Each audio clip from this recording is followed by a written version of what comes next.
ஒரு பெரிய மீன் கிடக்குதான். அது வந்து கல்ல தூக்கி எரிஞ்சா மட்டும் மேல வரமா. பாத்தீங்களா, தேன் கூடு இருக்குது, தேன் பெட்டி வச்சிருக்காங்க.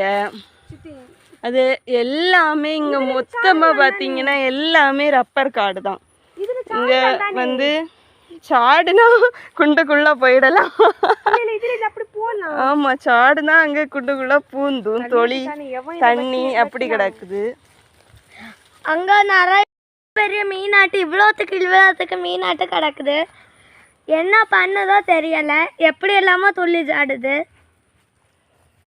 சங்கு புஷ்பம் இது. நம்ம வீட்டில் ஒரு சங்கு புஷ்பம் உண்டு, அது வேற. இது வந்து காட்டு சங்கு புஷ்பம். இதெல்லாம் வந்து நம்ம நெப்ரோலிபிஸ்னு ஸ்கூலில் படிச்சிருப்போம்ல, அச்சு பதிச்செல்லாம் விளையாடுவோம், அந்த இதில் உள்ள ஒரு இனங்க. ஆனால் இதுல எல்லாம் அச்சு இருக்காதுன்னு நினைக்கிறேன். இந்த கையில் வந்து அச்சு பதிப்போம்ல. காய்ஸ், இப்போ போச்சு உள்ள. நான் சென்னையில உள்ள நிறைய மீன் கிடக்குல்ல.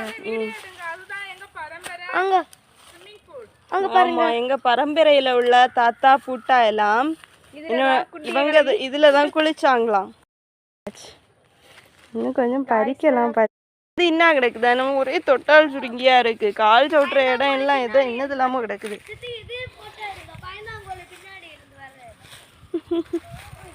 நாங்க இது கொஞ்சம் வெட்ட வெளியா இருக்குது இந்த பிளேஸ்.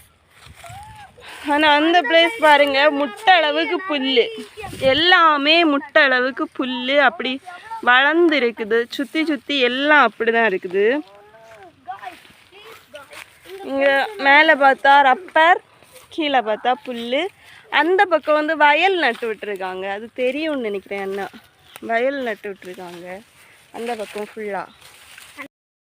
முன்னாடி நம்ம சின்ன பிள்ளைலாம் இருக்குச்சுல, இந்த ஓடை பக்கம் தோப்பில் தென்னந்தோப்பில் எல்லாம் போய் பறித்த அனுபவம் யாருக்காவது உண்டா? நாங்கள் பறிச்சிருக்கோம், அம்மா கூட போய் தென்னை மரத்து மூட்டில் எல்லாம் நிறைய கிடக்கும். அதெல்லாம் அப்படி பறிச்சுட்டு வந்து வீட்டில் வந்து அம்மா கூட்டு ஏதாவது வச்சு தரும், அவிச்சு சாப்பிடுவோம்.